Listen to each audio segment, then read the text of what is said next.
those of you who are here so far, you're very welcome to the latest installment in our summer series of complimentary workshops and webinars brought to you with support from Screen Skills Ireland. And the idea of today is really to try and have a conversation and discussion on the idea of, as the Damien Dempsey song says, you know, they don't teach this shit in school. It's kind of, I find sometimes, and I know Aisling, you'll have a lot to say on this as well, the idea of, you know, you come out of drama school, or even if you didn't go to drama school, you're doing a couple of shorts, college shorts or whatever, and you're kind of wondering, learning on the job as such. So I think it would be interesting to talk to you guys about the realities of the business out there, the challenges as you get higher and higher up the ladder, the trying to find the balance between the business, the politics and the creativity, that kind of thing, as well as opening up to questions from our attendees. Dónall O'Héalaí has just won Best Actor at the Virgin Dublin International Film Festival for the beautiful film Airecht, which I haven't seen yet, but I can't wait to see. And I guess the whole COVID has put a bit of a delay in that. But I think what makes Dónall stand out is, to my knowledge, I think he's the only one of our panelists who's delivered a TED Talk. So you can all go Googling after the session as well, which is amazing. It was titled "The Irish Language and Beauty." And I'm going to use that as a way to kind of open the first kind of question for you, Dónall, because you opened that talk by saying, we love our stories in Ireland. Any decent conversation usually begins with a story. And I'm reminded of I don't know if it's just a Dublin thing or an Irish thing, that we greet each other with, what's the story? So is it something about story? What is it about story and storytelling that brought you maybe to acting, or was it an evolution, or do you see yourself as an actor as being not an actor so much, but as a storyteller? Yeah, I guess in Ireland, when you think of our tradition here, like the oral tradition and how stories were kind of fundamental to how we operated in this country for thousands of years, you know, education was once through storytelling, and it still is to some extent, but like it's part of our DNA. And I suppose for me, growing up on the West Coast and coming from a culture where, you know, stories are still told, be they stories, personal stories, or stories, kind of mythological stories, whatever the case may be, it's very much part of who I am. And did that lend itself to acting?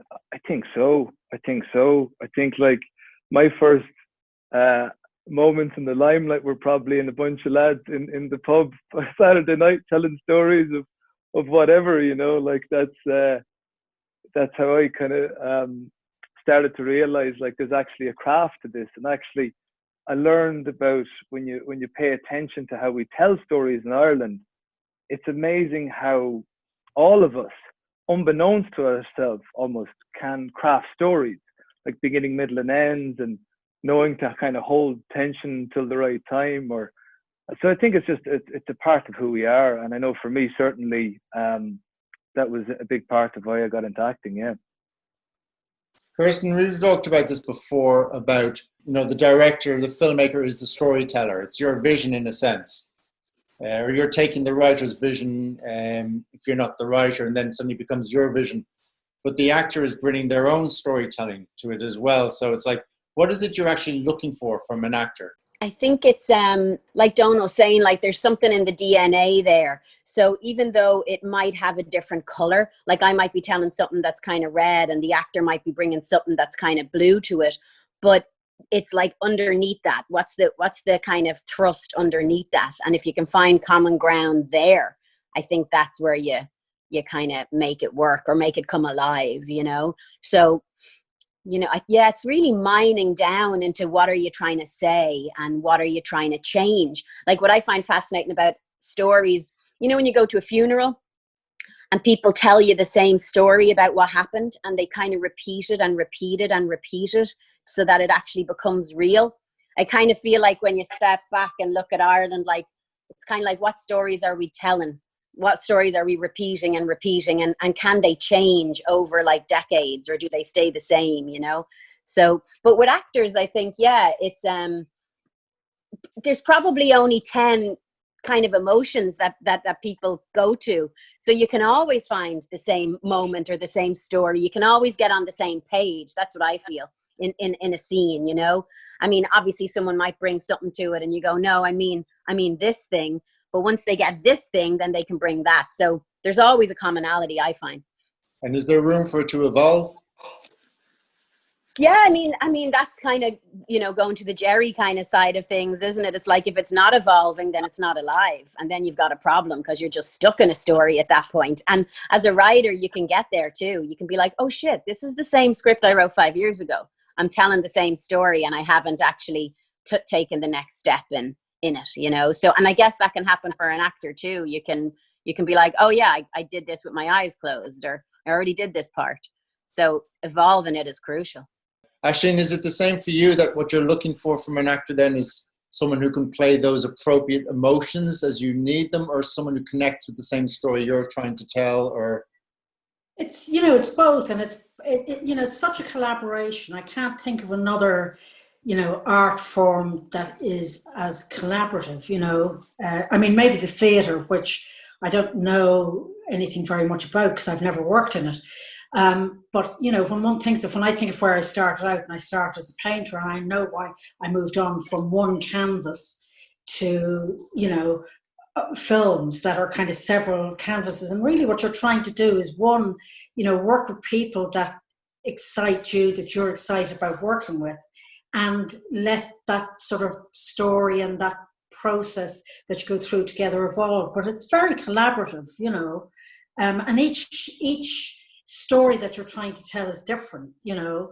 And once you know very simply what it is from A to B that you're trying to achieve, then you can try things. It's never to be afraid to try things, you know, because we've all told now, probably at the, you know, the stage, you know, let's say that, you know, some of us we've told a lot of the same story. Do you know what I mean? You can kind of find in a script, oh, I've actually done a scene like this before. Well, actually, no, you haven't, because you've got to try and find something new and different, and see it from a slightly different place. I mean, that's what I try and do. And you know, and you've got to collaborate with, and every actor is different, and how every actor works is different. But you've got to kind of, you know, all somehow find a way to work seamlessly together and tell that story. The story is the most important thing.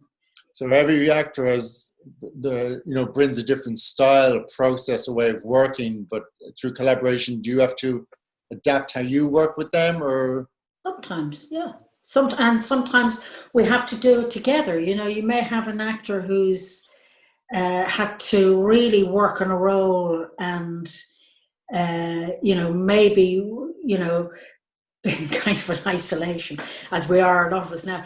Do you know what I mean? To work on a role because that's the way they work, and they can't, you know, bring that to the table on the day they were. You know, it depends. Yeah, you do have to.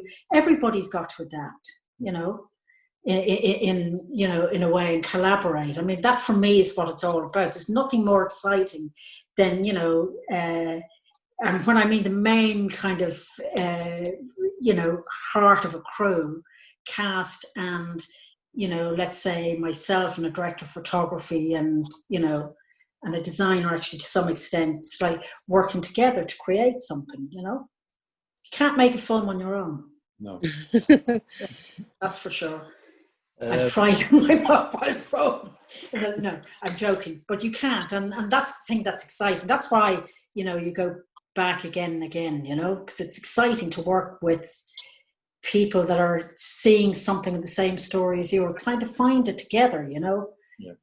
Speaking of collaboration, Saoirse, you've had a few in the past, whether it's actors you work with or directors, and I think, like, I'm thinking of Greta here, and we've talked about this before, about the sense of security I think you feel with Greta. So if I'm asking Kirsten what is it she wants from an actor, likewise the reverse to you in terms of what you hope to get from a director. Is it about creating a safe space for you, or is it to be led or guided, or what is it you want? Yeah, I mean, it's all those things. I think you definitely need to feel like you're in a safe space, but I think at the same time, you know, to be working with a director who pushes you and doesn't sort of let up on pushing you, and is sort of almost acts like a parent, where they've got discipline and they give you structure, but when they need to, they'll go, by the way, I love you and you're doing great. But I think for me, and I think for a lot of actors actually who really want to be pushed and definitely kind of, as you guys were saying, want to evolve and want to sort of improve themselves, working with somebody like Greta and a lot of other directors that I've worked with, Jim Sheridan, like having somebody that's so sort of in tune with a single performer, like an individual, is a real skill, and not all directors have that. So when you get somebody who, you know, obviously has to have this sort of this view of everything that's happening from start to finish, not only sort of the visuals, but commanding the crew and keeping an eye on everyone and making everyone feel safe, then you've got to also, as a director, I think a really great director, tap into what this person is doing and you know, feed off of them and what they need as well. But it goes back and forth, you know. I think like the best collaborations that I've had with people have definitely been obviously when they've been the boss, and I've sort of known from the offset that they've known a lot more than me, but there's still this sort of relationship of give and take. And certainly that's something that Greta and I have. I think the fact that, you know, we did her first film together, and for me it was sort of like very new territory as well, so it kind of felt like we were, you know, in play school together or something. Without debunking it, it was like, oh look, we're here and we're new, and that was quite exciting to be with the other one and watch them develop as a filmmaker. And it is a very exciting thing then. She's made me feel more like this probably than any other director that I've worked with, that I've started to feel more like a filmmaker, you know, like what you were saying, that you're sort of like, you're a cog in a much bigger wheel, but you're still part of like that wheel moving forward. So that's really exciting to be around somebody that views you like that, I think. I can't tell you how many times I've had to read scenes from Lady Bird for auditions in Bow Street. How many actors coming in? Wait, what scene do they do? Deflowered each other. Scene? Isn't it so exciting? We've deflowered each other, and I'm like, no, wasn't my first time. You're Timothy Chalamet. I am Bow Street's version. Yeah, not as much hair, obviously. But you've worked with, I mean, apart from Greta, obviously, who's a great director, you've worked with many great directors. Without naming names, I wouldn't put you in that position, but not all directors understand, I think, actors, particularly when they're starting out. And I don't know if you have experience of where you've found the director who's like spending a lot of time talking with the DP or the designer, or nothing against the directors, but they don't come from that theatre background of collaboration, like you say, with the actors. Have you found any way of not managing that, or any advice to actors about when you don't feel like you're getting the attention you need, or the advice, or the notes you're hoping for? Yeah, it's hard. It's really hard, and I have experienced it, and it's not very often, but it's very frustrating when you are in a position, especially if you've, you know, whether you've been like working for a long time, or you've been studying it for the last few years, or you've been doing it with your mates, and you kind of, or just even as an actor, like it's an emotional thing. So it's not a sort of skill that you're learning from a book. It's like, I know you kind of know what you can do roughly to a certain extent. And when you don't have somebody that can manage that and go, right, I'm going to make you do this, or let's work on that, and their mind is elsewhere. It's hard. I think it depends on who the person is. I think sometimes you can sort of gently find a way of telling them what you need, or very explicitly telling them what you need. Actually, it's all the actors out there, like you, without being, you know, aggressive about it. You've absolutely every right to be like, this is what I need in order to give you the performance that you've asked for, and I only want to do my best, so I need you to give this back to me. I need you to bring the energy that I'm sort of bringing to the scene. But if you're not going to get that, and there will be projects that you'll work on where that's just never going to happen, what I've found that I've done is I've found actors in the cast that I've really relied on, like mainly older actors. So, you know, not that we had it with Greta at all, but like working with people like Laura Dern, people that have been doing it since they were like 10 years old, or Kate Winslet, like they're so incredibly experienced and they've been on every different kind of film set under the sun.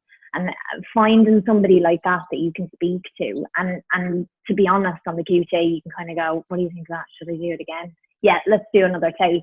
Having them around is really important. So I think if you're not getting it from the top, definitely rely on your cast, you know. Dónall, I haven't seen Catch-22, but unless I'm mistaken, it's very much like an ensemble piece. So did you find in any ways it was harder to be seen or heard in that, or was there a kind of a hierarchy when you're working on multiple actors that on set? You have to find your place within that or fight for it? That wasn't my experience on that, Jimmy. No, I mean, I think we were all kind of in a similar stage of our careers at the time, and no, I can't say I've experienced that firsthand, where an actor has been throwing, you know, his weight around in a kind of disrespectful way.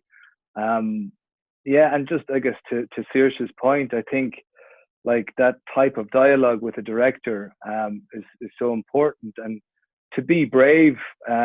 You know, I think we know as actors, sometimes obviously you never know for sure, but sometimes you know if you're happy with whatever take you've done, or if you're happy, you can stand away and say, okay, I feel comfortable moving on. But if you don't, and if the director is moving on, to be brave about saying, look, like I know we're in a rush, but is there any chance we could go once more? I just want to leave it all on the field, like. And I think that's really important, because the days I haven't done that, you're in bed at 1 a.m. saying, damn, I wish I just, I spoke up. Do you find that it's kind of like trying to stay focused with all the madness that's going on around you? Yeah, like I think like everyone on a film set has a process, you know. Obviously actors have a process, a director has a process, a DP has a process, makeup, wardrobe. And that type, when I come into a set, if I can respect each one's process, well then I find that my process is respected then in return. And yeah, I love headphones, I love music on set, I like quiet corners, and provided I respect the DP or the AD's process and say, look, I'm heading away here for half an hour, I'm going to be there, let me know when we're back up and running. Like, I think that's fair game. And yeah, music has been a great go-to for me in terms of staying in the character space. Yeah, as Saoirse says, nobody wants to work with an arsehole. It's a very popular quote from your last interview. I mean, Aisling and Kirsten, are you very sensitive to that, to what's going on amid all the chaos you're having to deal with in terms of the lighting and the costume and the millions of choices and things, but being sensitive? I suspect you guys are to your actors' needs, or being noticing if someone is becoming a little bit withdrawn. Or my process is and it doesn't matter whether it's a day or a week or 3 weeks. I try and find time with that actor, one, to get to know them if I haven't worked with them before, and just to have an idea of what we're going to do, so that when we get out there, and I try not to work in chaos because I don't like it. And on a set with me, I like sort of concentrating. I like things to be quiet so as we can all hear each other and know what's going on. Now it's different at 6:30. It's a kind of a ramp up, and that's where an actor, say, that's working with me, I've had to say it occasionally to an actor, listen, I'm sorry, it's 6:30, we've got to, but it's something that Dónall said that's interesting is, I will say at the very beginning, And when I'm talking to actors and we're trying to get to know them, and I always go to an actor's costume fitting and all of that, but I'll always say, listen, on the day, and if we're, and it's crazy and we're busy, and, we're sort of take 4 or 5, and I turn around and say, right, guys, we're moving on, and you think you can do one more and you can do it better, put your hand up and say, can I? And inevitably, that might happen once or twice, because only an actor will know. They'll know if they kind of want to give it. You'll know also as a director, Kirsten will say the same thing, I'm sure. When you're working with it, whether you've sort of nailed it together usually. And maybe you want to do something that's slightly different or chancier or, whatever. I had that on a film I did called Maudie. You'd hear Ethan and everything, one more, give me one more chance. And you go, yeah. I mean, of course. So, and that's what I mean about collaboration. So is that we're all kind of going on and thinking, actually, I'm happy with that. I go home and as Dónall said, at 3 o'clock in the morning, thinking, I've actually now realized what the scene is about. I mean, inevitably, but you have to be kind of sat on the day. You go with your instinct too, and actors have great instinct, and that's what's so exciting about watching. And it's really my job, whether I've written the script or not, to kind of look at that scene and think, right, is that telling the story, or is that telling the moment that maybe we need at this point, in our story? And it's not for actors to kind of, sometimes it's important, if things are very tight or very particular, to know what the camera's doing. I mean, I learned from working with Glenda Jackson, she doesn't even, worry about where the camera is. She just gets on and kind of, she's playing that part.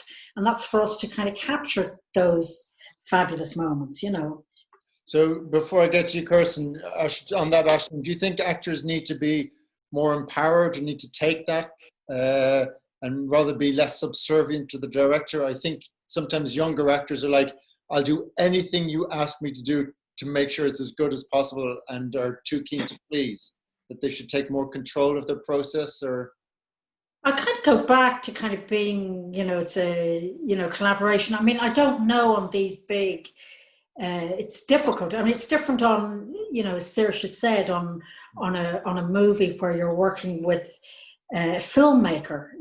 Greta Gerwig is a filmmaker. And so it's all, encompasses all of that, as Kirsten is. If you're walking on to, a big series, and, there's a cast of 25, and we know at like 10 to 7, you've got 2 lines, and this happens, I've heard it from actors, 10 to 7, after you've delivered all day for everybody to get round to your sort of shot, really.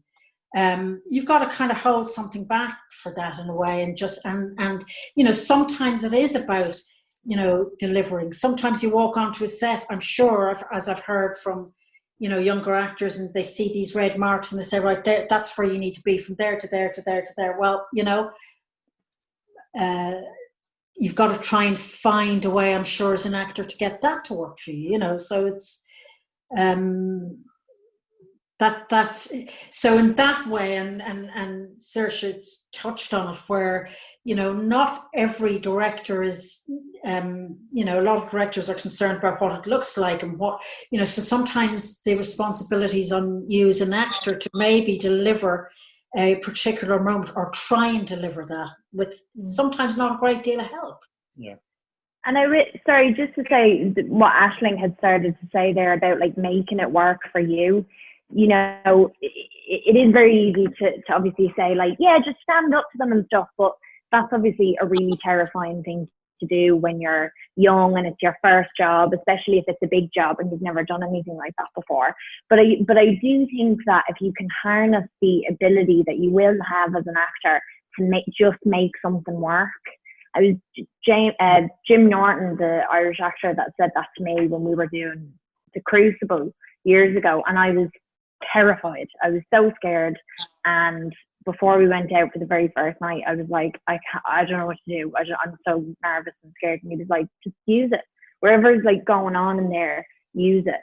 And there's an incredible ability that actors develop the more they do it, to take whatever situation they're in, whatever environment they're in. And it may not be, you know, you could go and do a scene on a certain day and think it's going to be a certain thing, and it's just not.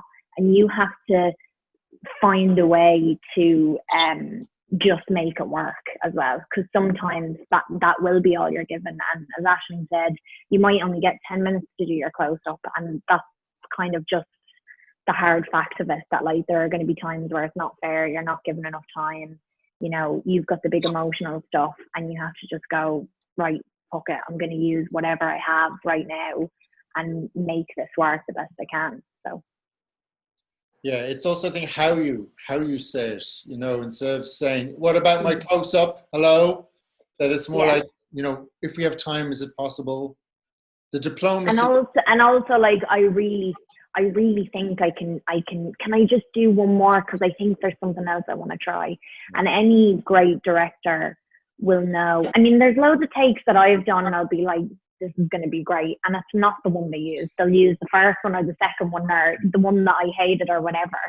But I do think that if you've got the time to give that to your actor, it means that they'll come in tomorrow morning confident, and they'll have been able to sleep that night knowing that they've done everything that they could do, you know. Kirsten, you've worked with everyone from people starting out to kind of superstars, and whether it's the person who's starting out can just be so riddled with nerves they almost need the toilet constantly, to the superstar who is so nervous of everyone looking at them, expecting them to be amazing. Have you a trick you've worked out, or a hack at this stage in your career for like a timeout approach to calming someone? To calming someone, that's interesting. I mean, kind of echoing what everyone's already said, like especially what Aisling was saying about the collaboration, but also the prep work. Like if you don't take the time to figure out what kind of actor this person is, you know, I remember we used to always be asked, Jimmy, like, what's your, what school of acting do you do? And it's like, well, if there's 50 actors, there's 50 different schools of acting. So if you don't take the time to figure out what exact thing helps, and like Saoirse was saying, like it's to some degree that parental relationship where you go, oh, this person needs space, but this other person actually needs line readings, which is weird. I never thought that someone would want that, but they actually do. So, you know, it's so different that if you don't take the time to figure out what that is, I don't think you can calm someone in a chaotic situation unless you actually do your work. Like I get really anxious hearing about directors that don't do that. I kind of can't believe they still exist. It freaks me out, you know, but they do. And I have no idea how an actor stays afloat. It must take an awful lot of internal kind of buoyancy to stay afloat in that situation. Yeah, self-management is crucial, or we even call it self-directing here. Yeah. The ability to, you know, to manage yourself in those situations. It's tricky. So I guess, is casting everything? I think so. I mean, yeah, always, you know, and that's where I would probably spend all my time, you know, or the most time casting. But I kind of think I wouldn't rehearse. I would just prefer to talk about it, go out and talk about it all the time and kind of get into character. And I think, you know, I think actors are writers. I think the very best ones who are bringing the most to it, even if they're not great on dialogue or certain skills and crafts, they still are writing something as far as I'm concerned. So I in lots of ways find it like a co-writing situation. So the more you can mine into that relationship, the more you're going to get from it. I think it's just logical. I mean, I don't understand pretentious, but it's kind of like writing their own truth in the story of bringing as much to themselves. You're saying yes, Aisling? Yeah, I've always done it, and I'm talking to the people now in the group who are sort of leaving, and you know, it's their first, you know, big job, let's say, or a big kind of movie or a big series. I always bring a young actor out. I'll always say to them, right, listen, tell you what, why don't you come out? You're on Thursday, you're big, you know, let's say they've a couple of scenes to do. Why don't you come out on Monday, sit with me, you know, get to kind of know everybody. So at least that bit of it is done. And so when one arrives out on Thursday to whatever day it is to, you know, do their kind of big scene, they've kind of got to know everybody already. I tell you, it pays, because what I'm looking for as a director is actually, what can I do that's actually going to give this actor, these group of actors, and everybody is different, the best chance to fly, to be as great as they can be. Some actors like to, there's an actor I've worked with quite a bit, he likes to sit on set with me. That's great, I love that. And so in between, you know, I had, for example, and he won't mind me saying it, Ethan arrived on a Sunday night and we started filming on Monday morning. He had 5 hours to get into his haircut, all of that, and came out and, you know, we put him, you know, in front of the, just to see what he looked like. So I had to sort of work out how to age him slightly as well. And on the Tuesday, off we go. And we sat on set together quite a bit. I quite liked that. And that way, as an actor, if you're starting out and it might be something you're interested in, you get to see what the director of photography is doing. You get to see that whole sort of process. It's kind of quite nice. But that's, you know, a lot of my time is actually before I start, you know, because once that camera starts, once that board goes on, one take one, you're running like hell, you know, and there may not be that time to have those really detailed discussions. In a way, you've got to have kind of planned that before you start. And then you're free to try things, you know, because it's all about, who knows, you know, when, you know, it's like when somebody says to you, what's this film going to look like? Well, actually, maybe you don't know too well until you get going. And the same with that, you know, who knows what it's going to sound like?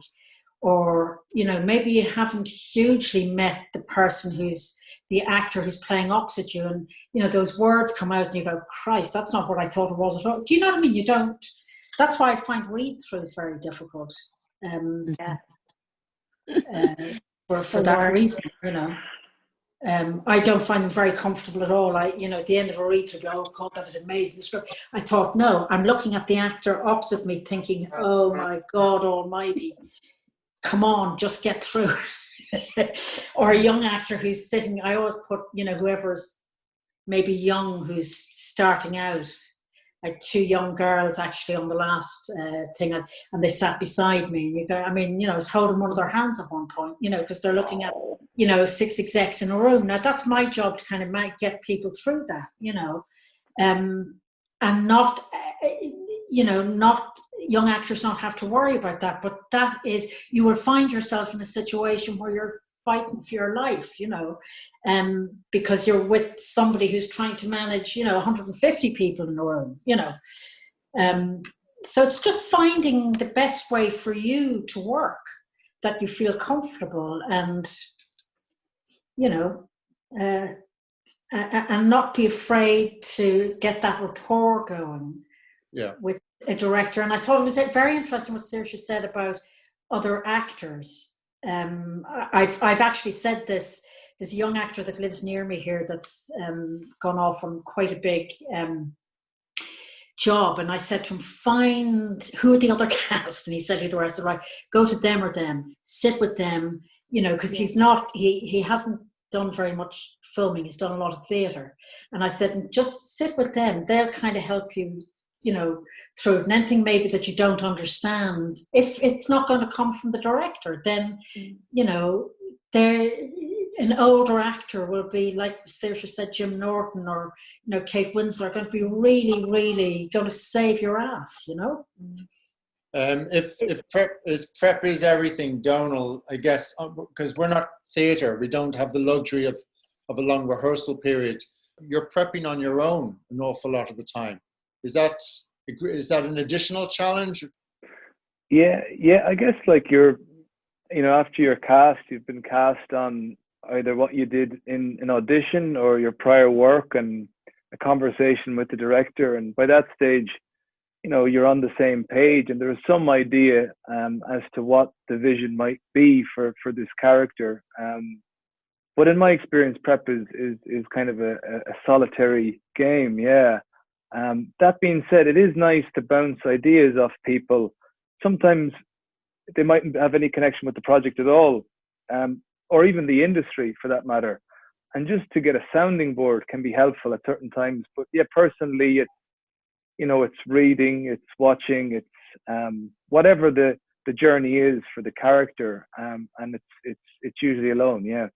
And is looking for sounding boards, is that more, I guess, to do with character, or is it to do with like my accent, or what is it for you? Yeah, definitely accent. I mean, that's a whole other,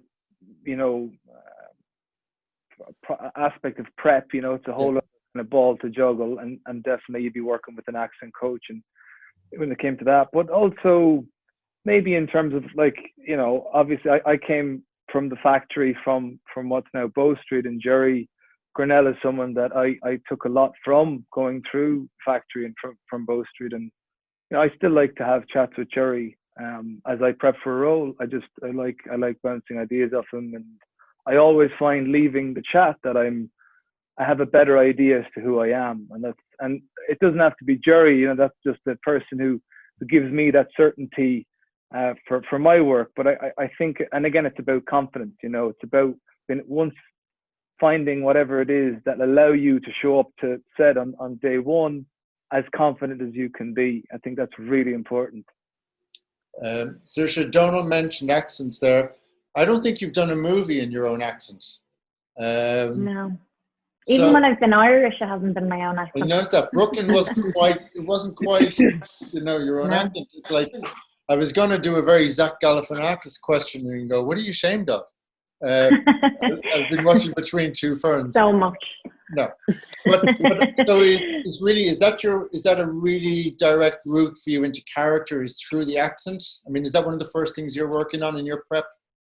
Yeah, I think as we've been saying from just what Dónall's been saying, and if you speak to other actors about their prep, it's such a personal thing, and I do think it can sort of change from one project to the next for certain people. I think for me, because I didn't train at all, I've tried as I've gotten older to sort of do notes and keep a diary and things like that, and it just, for some reason, that doesn't work for me. And I think the thing that I always go back to, and has always helped me to access the beginnings of the character, at least, is the accent, but more so than that, the voice. I think that's something that I've probably started to play around with more over the last few years. That it was very, sort of basic when I was younger. It was generic American, or it was posh English, or it was Polish, or it was whatever. Whereas now that I've been doing it a little bit longer, I'm sort of starting to have a bit more fun now with sort of breaking down a line and not changing any dialogue, but just playing with pace and even melody and things like that. And one of the things that actually playing Joan Marsh really gave me, and Mary Queen of Scots as well, even though they weren't Irish accents, that I found a way to bring my own personal kind of cadence and melody in the way I speak into the way they spoke.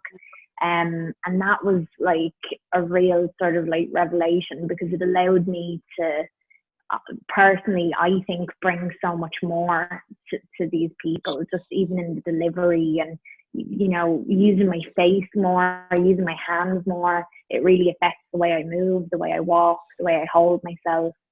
So voice and physicality have always been sort of the gateway for me. But I mean, there's a friend of mine who's just about to start something, and he'll watch someone's performance and he'll be like, maybe I'll just do that. Should I just do that? I'm like, well, you can't do that because you're not Daniel Day-Lewis, but you can do, but I'll just do a version of that. So everyone kind of there's people that think that they're copying other people. I mean, even whenever I've done anything remotely funny, I'm just thinking of Kristen Wiig, because I just think she's the funniest person ever.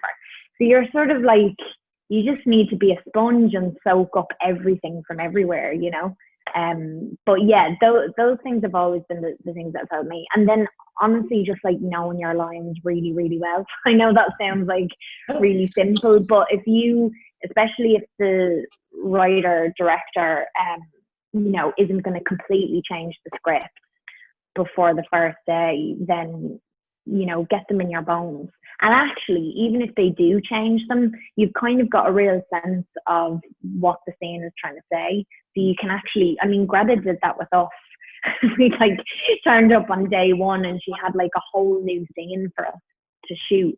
On the beach when Beth is sick, and all these really emotional scenes, and she'd have an entirely new scene for us to do.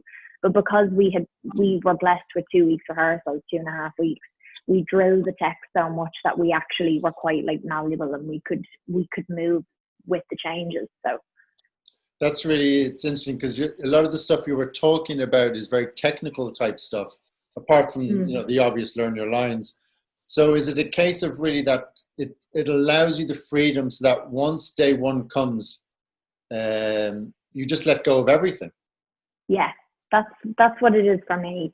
And I think the directors that I've responded to, and even the films that I've responded to the most, are the ones that have some sort of structure, and then within that you can do whatever you want to do. And that, maybe because I started when I was young, and I always really kind of liked discipline when it came to work, and anything that I was doing, I was like, right, what do you want me to do? Or what are we trying to do?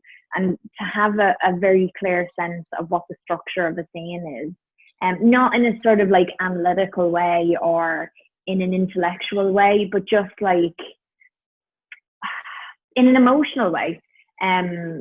You can then let it all out, because you've done all the work that you need to do. It's sort of so second nature that you can take it anywhere.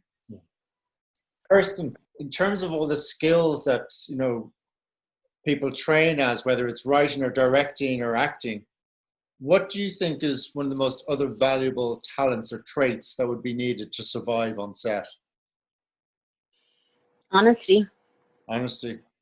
For me, I think that's the first one that comes to my head. And now, you're talking about honesty of performance, or honesty to go in, I have no idea what you're asking me to do, or all of the above, and from everybody, so the best directors I've seen are people who are honest. They say, I don't actually know what we're doing here, or let's talk about it together.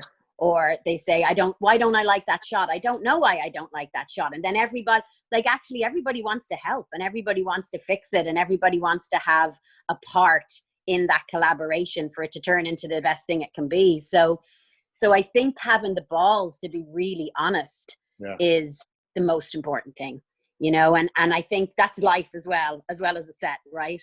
So it all is the same thing. So if you can, as an actor, if you know yourself well enough to say, by the way, I think what I need is, and be very specific, then at least you're telling the director, this is what I need, this is what you can deliver, and we're going to get a better result because of it, So give them clues and give them kind of hints and all of that. I think just that collaboration. And so often people are pretending that they have all the answers on both sides of the camera. We've all seen that. And that just doesn't work. Yeah, like I said, it takes huge bravery for any director, I think, to be able to say, I just don't know right now, or because there's this presumption that they have all the answers, when sometimes it's almost impossible. Totally. And I think, I've said to mad things to actors before, I don't know why this isn't working. Why isn't this working? Is it the writing? Is it the cameraman? Is it your performance? And we've sat down and figured it out together. And the answers are fascinating when you're willing to ask those questions, because you'll get to something that's at the very heart of the story, the one thing you're trying to tell, and you'll say, oh, that's why it's not working, Well, if you invite people to be honest, you have to be prepared for that. So what happens when the actor comes with the honesty going, I don't really understand why my character would feel this in this moment, or should go this way. I'm at odds with you as such. Is that about diplomacy again, or is that about going, let's shoot it both ways and we'll decide in the edit? Or Yeah, I mean, if it's 6:30, like Ashling's saying, I would say, okay, let's do it both ways. Absolutely, yeah, let's do it the way that it's written because it's 6:25. And if you want to try this other thing, then absolutely, let's do that too. Like if you have no time to sit down and hash out, over a pint the entire thing that you're doing. So yeah, I've been in that situation definitely where you do both. Aisling, what talent do you think you possess or you find really useful or is needed? No, I think that and openness, and then the other thing that you really need, and actors need it too, is stamina. You got to stand out there for 10 hours. Day in, day out. You need that energy, that kind of stamina. So at 6:45, and I mean, I've shot, as we all have, I'm sure, all four of us, amazingly emotional scenes that you've thought about for weeks on end. And at 6:45, you're turning over, and you're wrapping at 7. And what you got to do is keep your head, because you are the only one who can sometimes get it over the line. It's not let actors panic. I mean, I've done the most incredible scenes in the last 25 minutes because I've kept my head and said, and that's when my sets are usually very quiet. And that's when my voice raises up. And when I say, okay, guys, this is actually what we're doing here now. This is what we've got to do, because that way you'll achieve that scene, and help people to kind of feel calm about, but stamina, I'm kind of blessed that I've got that, and an openness to take on board, somebody standing making the tea might come up and say, listen, oh, I thought that was sort of, but have you thought about that? Ideas come from all sorts of places, and not to be afraid of that, and honesty with everybody. I mean, I remember as a young, like in my very early 20s, on my very first film, standing out there saying, I don't quite know what we're doing here. And I looked around, there's 40 people looking at it, God almighty, but actually that's just being honest, and you'll find the solution. We all don't know everything, you can't, and as Kirsten said, sometimes you try things different ways because actually you don't know the answer to that right there in that moment, Dónall, you talked about protecting your own process, finding quiet spaces for yourself, using music as well to keep you in the zone. Or what talents have you discovered serve you or really well on set that you hadn't expected, that you didn't think would have been useful? Yeah, I guess just from what's been said, I guess half of the battle is accepting that conditions are not going to be perfect. That's part of the deal, and there's going to be maybe more days than one that the big scene is actually 20 minutes, as Aisling says, or you're shooting it at 6:30 and wrapping at 7. And I think for me the word that keeps arising is commitment, and so that when that happens, instead of my head saying, oh, this is fucking bullshit or whatever, it's like, no man, just commit to it, this is the deal. And I think if I can accept, all right, there's going to be a few of those days, it makes it easier. And stamina, so I like to run, and I find running is good in terms of, I just found physically, I find it helps in terms of just the fitness of shooting, because it's a draw on the body when you're doing, especially if you're in every scene on that day, or it's a lot of energy, so physically to help yourself in that regard. And I love chocolate and nuts as well. Make sure there's lots of chocolate on set and sweets and jellies. Saoirse, I've already referenced your observation that civility goes an awful long way on set. Yeah. And the importance of respecting people and how the value of that as well, I guess. Yeah, I mean, kind of like what Kirsten was saying, it goes hand in hand with honesty.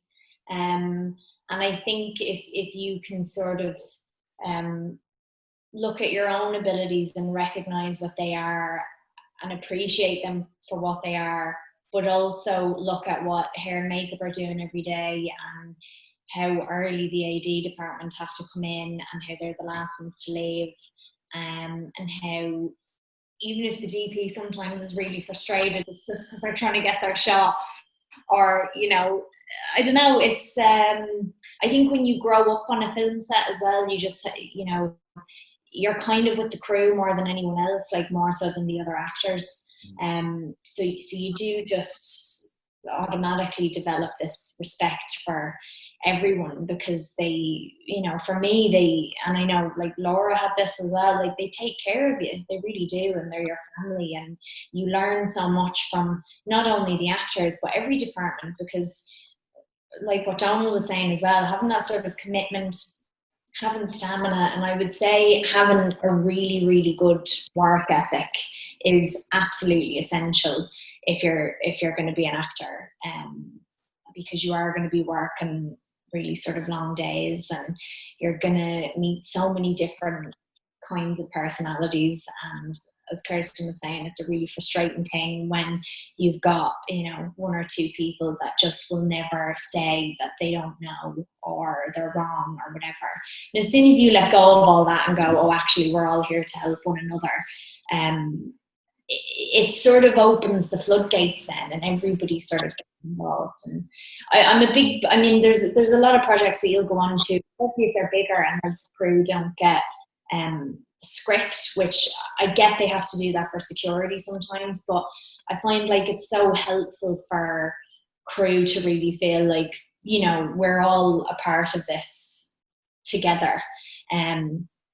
So yeah, I guess that's more sort of the responsibility of the director and the producers to make that happen. But yeah, you just kind of, you need to go into it also knowing that like you are replaceable and someone else can come in and do your job, you know, and there are other people that are just as good, if not better than you. So, you know, every job you do is precious, and you never kind of want to lose sense of that reality, you know. I'm looking at my wall here. I have a call sheet from the first day of Back to the Future, where a certain actor playing Marty McFly was actually replaced. Yes. And it's not the first time it's happened on big movies where it's just, whatever reason, the casting hasn't worked and the director is replaced. So we all have to be a little bit humble sometimes. It's hard, you know, where you think, I've got the gig, and then you discover you're shooting and it's like, no, it happens. We were talking before we opened to the attendees, all of us, we were talking about, I guess, one of the most common things talked about amongst screen actors is self-taping. Particularly in terms of the way the industry is going, it's very much the future, isn't it? Yes, it is. And, you know, I don't like it particularly. It's not how I sort of grew up. You know, you'd kind of sit in you know, you'd meet an actor and you'd have a chat and you might meet them again. And I mean, I came from the world where actually actors never even read, you know, you knew their work and, you know, whatever. And on the last, the film I did with Glenda, you know, we were kind of inundated with self-tapes, and I said to the casting director, you just, you know, we just have to kind of stop. I can't, you know, I can't look at it. I don't find them that helpful. All it tells me is that I maybe want to meet the person. So for smaller parts, and there were you know, a couple of scenes each. Actually, one actor was one scene. And when I cast her from self-tape, she self-taped, but I spoke to her before it, I spoke to her afterwards, and she did it again. And that actually was not for me. That's to kind of, because what I think actors need to understand too is, if you're, and I had it recently as well in lockdown, you know, 2 actors had to self-tape, and eventually I said to them, you know what, just come to the house, you know, it's just me living here, and, you know, I mean, it was well through lockdown, and I wouldn't let an actor self-tape for a big role unless I've spoken to them first, seen it myself, gone back to them. But let's say, you know, the people that are on, you know, part of this discussion, then obviously, yeah, you have to get reasonable at doing it. And it is, people, because often what you do is you do a self-tape. You may know who the director is. That's uploaded, or let's say it's a casting director getting in touch and saying, right, here's 3 scenes, self-tape. That night it's in Los Angeles with 4 executive producers. Do you know what I mean? Have they the imagination to see what you're trying to do? I don't know, and so I find the process quite difficult still at the moment. Because I feel there's something really, this is going to sound very straight, private about my conversation with an actor that doesn't need to go out to another kind of 6 people just yet. But for actors, it is the way forward. It is, And it's assessing what that is. All I'll say about self-taping is you've got to self-tape 3 scenes. You haven't a clue where it is, what it is. Get the whole script. Say to the casting director, you need some guidance, and if you're not sure, give it a couple of goes and say, this is me being this, and now I'm trying it like this, and now I'm trying it like that. That kind of feeds into your point, Kirsten, as well. I've seen you talk about before about changing things up sometimes.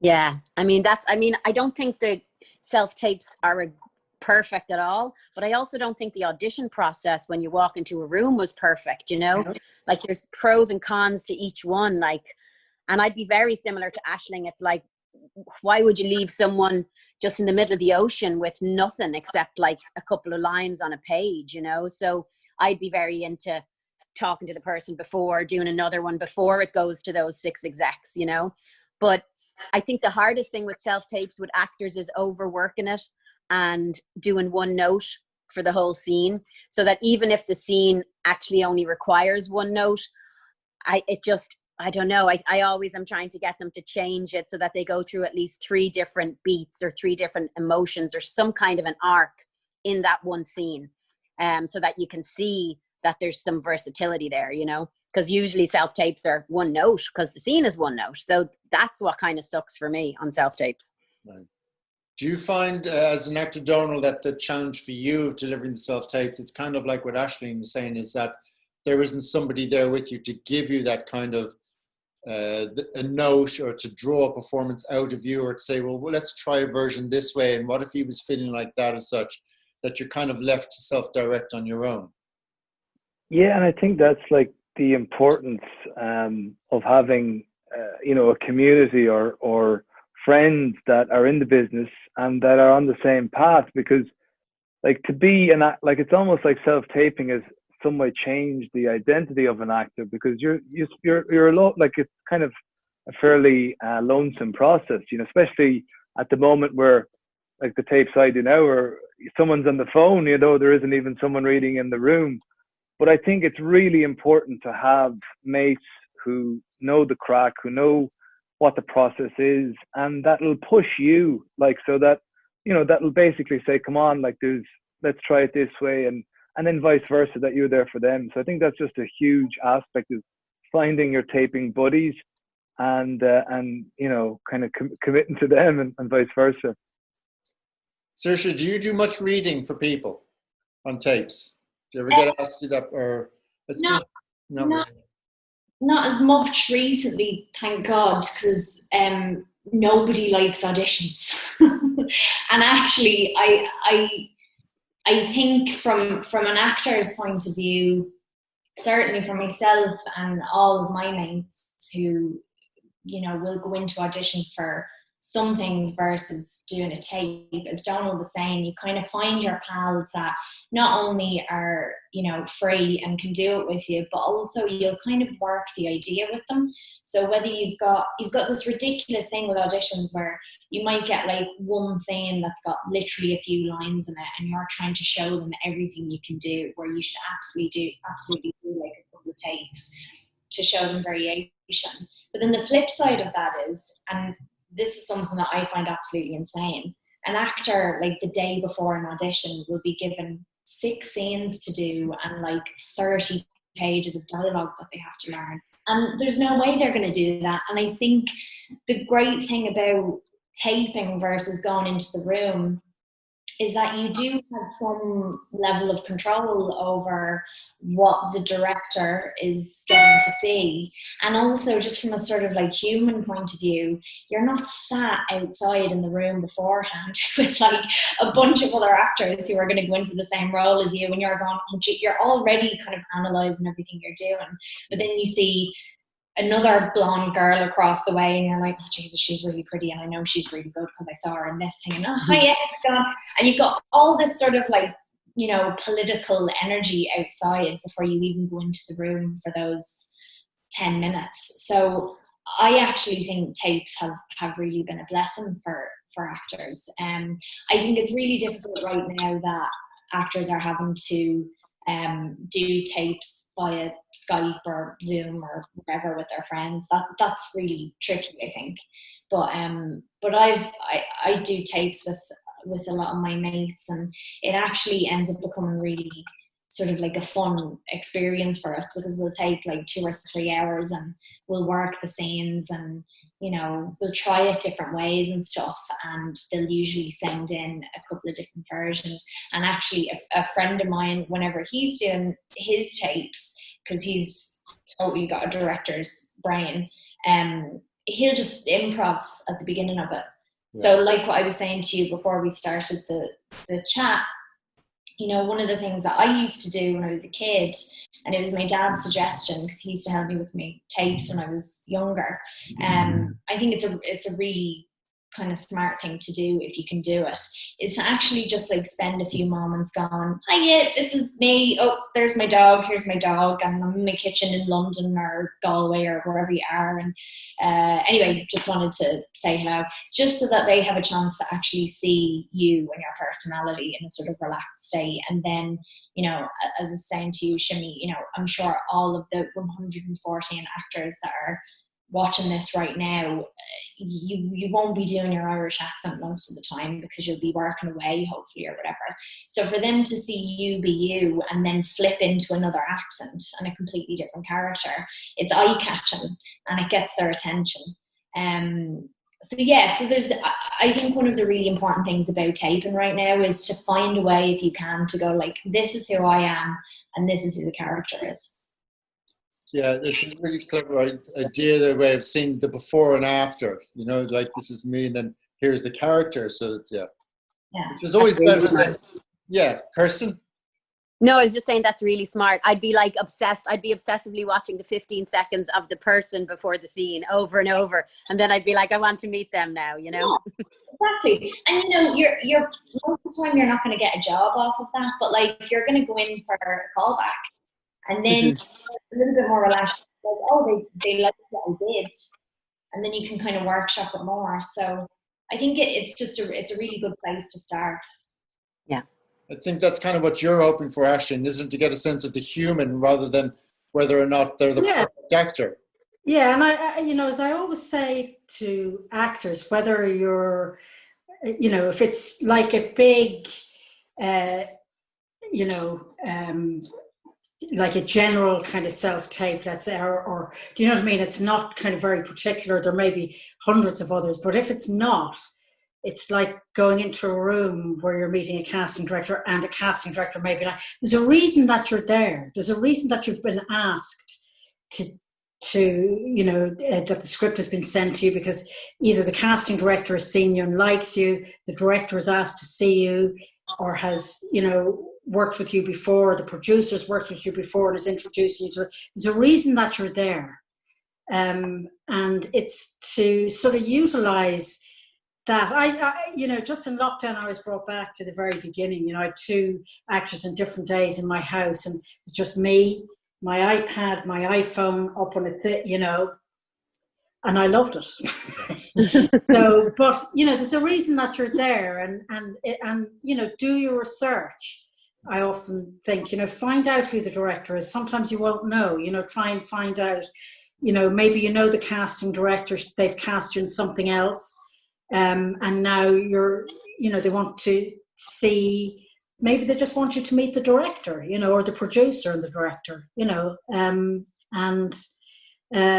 you know, I think it's interesting, as Saoirse said, you know, to give an actor, 6 scenes, 30 pages of dialogue the night before they come in, forget about it. I mean, it's, you can do it maybe on a self-tape, but not, that's hard to deliver in a room, I'm conscious of time, so I want to just jump into some quick questions from some of our attendees there. Gordon has a question about, he's just finished an acting course, and I guess comes from that sense of community. And now that it's over, it kind of feels like the momentum and progress has just completely stopped. What do you recommend doing to fill that space? And I think that's similar to another question from someone else who talks about maybe when you come off a job where you've invested so much and you had that collegiate family thing on set and suddenly there's nothing. What do you do in that time there to keep the brain going? When you finish a job, you just have to ride it out, because you're just, unless you hated it. Sometimes even when you do hate it, you're still sort of like, oh, this is what I've been doing for the last couple of months and I've only seen these people. And it's a very intense, amazing environment to be in, and then it's just over. I mean, I remember the first thing I did was the clinic, and I was devastated when I finished the clinic. I was like, I'm never going to see these people again. I'm never going to get to play this character again. I remember my mum was laughing at me because she was used to, living with an actor, God love her. And that is just your life. I think one of the things that you should definitely try and do is just keep yourself busy and see people and try not kind of mope too much. But I think if you've just come out of college, I mean, maybe that's something that Dónall could speak about more, because I didn't have that experience, but with Bow Street and everything. But certainly when you finish a job, you're going to spend a few weeks where you're mourning out, and it's just all part of the roller coaster. How is it for you, Dónall?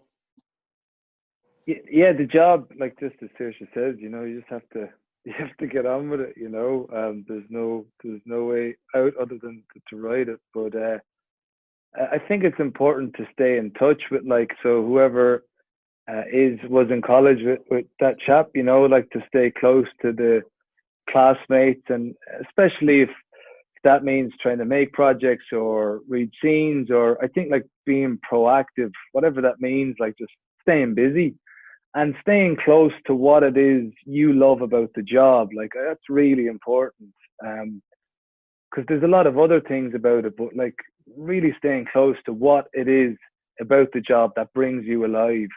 And I think for me as an actor, it's acting, so it's really important to keep that muscle fresh. And if that's through auditions or self-tapes or plays or just read-throughs, whatever the case may be, and continue, watch stuff that will inspire you, get the juices flowing.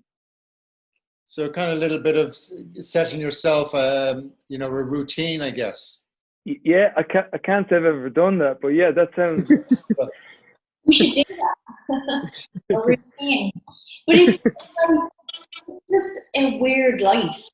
And you'll go from 0 to 60 to not over the course of a few weeks or a few months, or you may do a job where you're in for a couple of days and then you're off. My mate Héalaí, she was doing a job before lockdown, and one of her biggest, most emotional scenes was going to be her last day, and then coronavirus happened, and then she was spent the rest of lockdown being like, but I haven't done this scene, and now I've got all this inside me.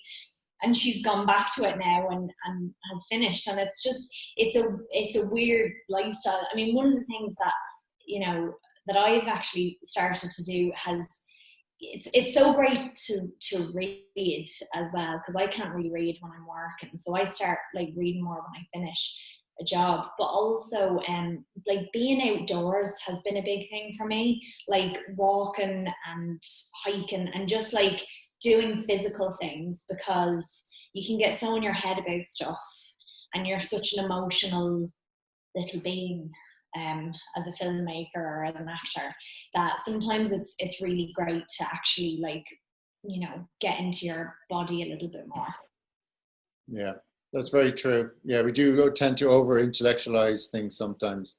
Yeah. Just gonna say, I feel like whoever asks those questions, we can't answer those questions. They have to try those 10 different things, whether it's immersing yourself in a book, whether it's writing your own one-man show, whether it's starting your own community, like you have to try, and then you're the only one who can answer that question. But there are things, that you can try. It's like us sitting here. It's like, Kirsten, myself, and yourself should be sitting here thinking, what are we going to do today? I'm in the middle of writing something. So my day, I had to work hard to find that structure. So it is, for example, sitting at home in front of you, self-tape a scene. Do you know what I mean? Learn something so as you get to understand how quickly you can learn something or not. You probably know that already from being at, the school for a while. Get good at accents. These are the things, the equipment that you're going to need as an actor for the rest of your career. Spend a little bit of time during the day, or the weeks, when you're not working doing that. Saoirse, you mentioned the virus there, the lovely virus. You guys have the heads up on maybe you do, maybe you don't, on how this industry is now going in terms of changes in scripts. I know, Kirsten, we mentioned this briefly before, certain things that you thought you wanted to do, maybe now is not the right time for that kind of project as such. How do you see it going forward in terms of opportunities for actors? God, well, I think right now, America particularly is a very reactive place to the moment, but it also can pass by, so there are a couple of years ago, a certain thing was flavor of the month because it was very much in the political / social sphere, and now it's like isolation. And I kind of feel that everybody reacts to this and then it will pass again, and it will kind of return to just good story will come back. It always will just come back, Another thing over here that I think might be helpful for actors to know is if everything feels quite heightened over here, it feels like the story might be here, but you have to heighten everything to get beyond the noise of 800 TV shows or whatever's out there. So I don't know if that affects performance, but I think when you go into auditions on this side of the pond anyway, the personal connection that you have to the material sometimes has to be really intense. You're like, wow, like you're really expected to have quite certainly as a writer director, it's like you have to bleed all over the page and all over the Zoom calls. You're like, really, is that what was required? And it kind of is. Saoirse, you couldn't have shot Ammonite under current conditions, or would you have had to have cocooned? Is this the future, that we're just having to live in pods on sets, on crews for a while? Yeah, I think, for a while. Like, it's not going to be forever, but, any of my friends, actors or ADs who are working right now, who have gone back in the last few weeks, the sort of COVID cloud is hanging over everything. It's something that really does take a minute to get used to. I think it is a very uncertain time for actors. There's a lot of actors that I kind of know that are either going one way where they're turning to writing and they're starting to create their own stuff. And so I think when we come out of this, we'll have a lot more writer-directors who have sort of like had an awful lot of time to really think about what it is they want to do. But I do think the negative side of it, among so many other negative things, is that I think there's a lot of actors that are turning away from the industry because I think it's going to be really difficult for a while. I think those films that are sort of in the middle, they seem to be the trickiest ones to get made. So yeah, it's a weird time, but they're doing it. I think theatre is suffering the most. Theatre is suffering an awful lot more than film is. And there's so many initiatives that have started, certainly over in the UK, to support theatre and support stagehands, crew and actors that really rely on theatre. But it is a difficult time, so we kind of just have to ride it out, I think. Yeah. I mean, that's what artists do, isn't it? They just adapt and they pivot and they run with the punches, roll with it, or whatever. I mean, it's also something that actors, though, are just used to. Like, I don't know about you, Dónall, but like every actor that I talk to are like, this is sort of just the way our life is most of the time anyway, where like you'll do a job for a couple of months and then you just don't do anything for 6 months. So in terms of like, you know, the daily routine, I don't think it's affected people too much, but I think that the way the future is looking for the next couple of years is, you know, it's scary, but I do think that actors are definitely coming together to go, what can we make, you know? Yeah. Like even when we were in lockdown, we were just making like stupid videos on our phone, and it was brilliant, and it gave you a sort of outlet, because it's not like when you're a musician and you can just pick up your guitar and play something. You can't do that as an actor. All you can do is like talk to yourself. Like, it's really handy to just like get your phone out and go, right, should we just go and shoot a little film for half a day? And that's really nice to be able to do that. I'm conscious of time, so I want to do a kind of a quick fire round. Dónall, a question on releasing tension and ways that how can you release tension, and ways that the internal intensity and passion does not physically block them or freeze them up from performing your work. Do you meditate? Do you take CBD oil? What works for you? 2 words: sea swimming. Swimming in the sea. Sea swimming. Saoirse's giving a big thumbs up for that as well. Yeah, love the wild swimming. Ashley. Can I just say that don't be afraid to take the piss out of yourself. Don't take it too seriously. It helps to just calm down a bit, to go like, this is just a laugh, isn't it? I think it's important to do that. Get over yourself. Yeah, get over yourself. And just, I mean, I've had that on set where like everything just gets really tense, and then the kid on set will say something funny, and then everything's fine, you know. It's amazing what a child on set will do. Mm-hmm. Yeah, incredible. Aisling, how do you keep your mind sharp talking to so many kinds of people over so many long days?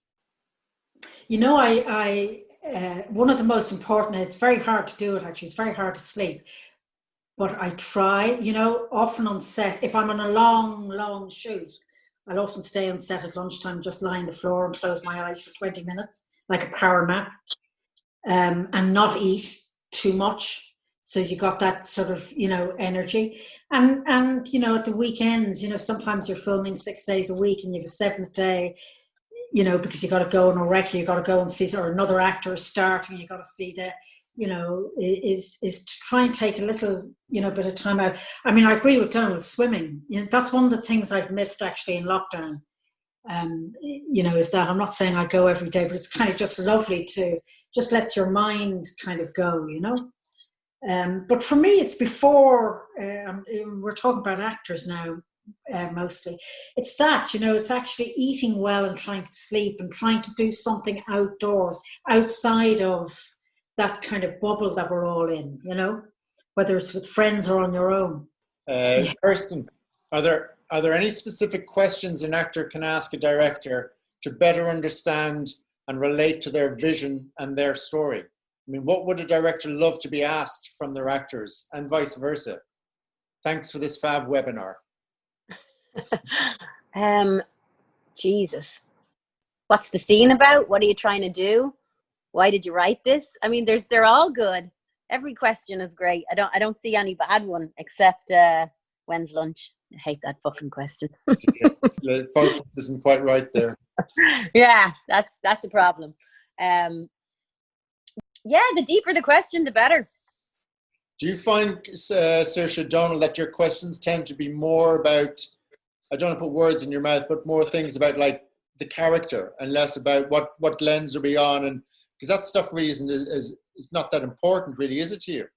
I mean, for me, yeah, at the heart of it, obviously, it's got to be about your character. I mean, also you can sort of overcomplicate it. Sometimes it's like, does this work? Does this feel right? you know, and if you've got a director that you're really in sync with, you can, as Kirsten was saying earlier, you kind of, you want to work that out together. And it's weird because all the directors that I've worked with, I don't know how we do that. Like, I can't think now of, you're so kind of in the moment and it's such a like in sync emotional thing.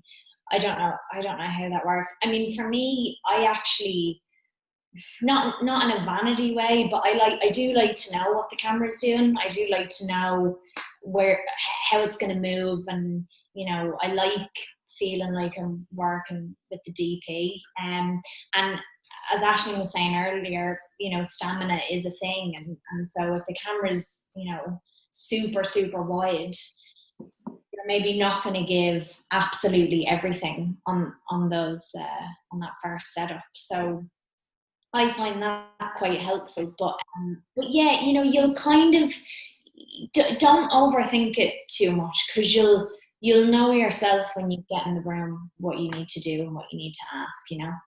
Yeah. All of it seems to we keep all talking about the same thing, which is like being so prepared and being so kind of mindful before you get into that moment. But when you get into that moment, you almost have to let all of that go in the self-tapes, on the set, in auditions, you know, even just so that it's dynamic and that it starts to live and improvise. And that's where the kind of magic is, you know. And you know, and you'll know yourself as an actor what you're capable of, as in, and I'm talking about, Saoirse's just touched on it, emotional scenes that are very difficult. You know, whatever it is, if it's, you know, violent or emotionally, you know, you've got to break down. The chances of getting that once, you know, we're lucky. The chances of getting it twice were even more lucky. So it's important for an actor in that moment. I would, as a director, say, right, this is actually what we're seeing.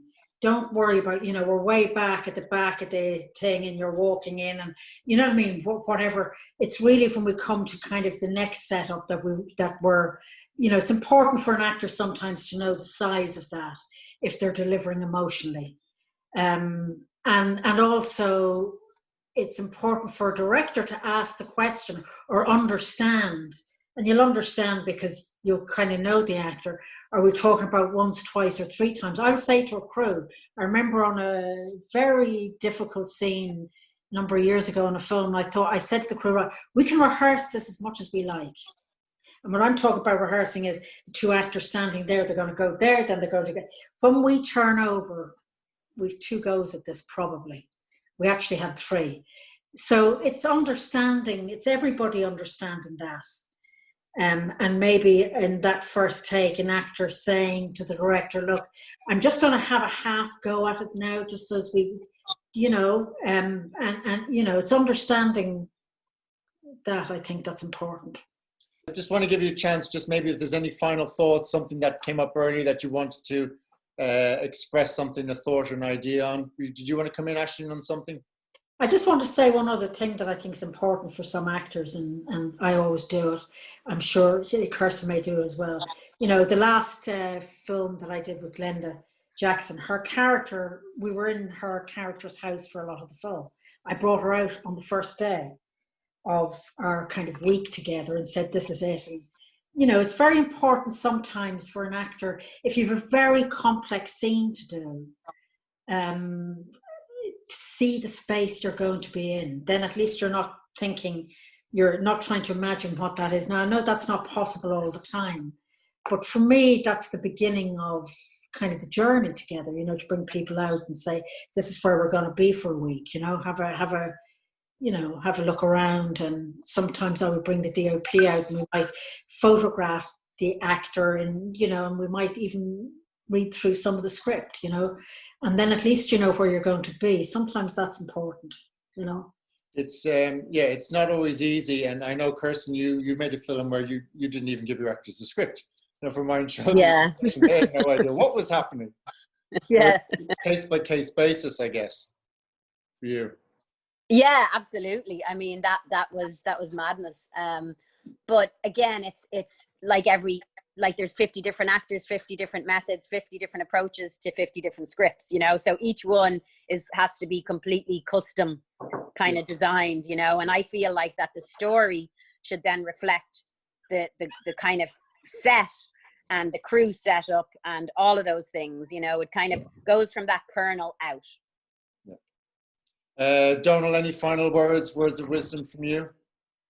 Just, I guess, yeah, like what Saoirse was saying there about enjoying it, not taking it so seriously. I think that's so important, you know.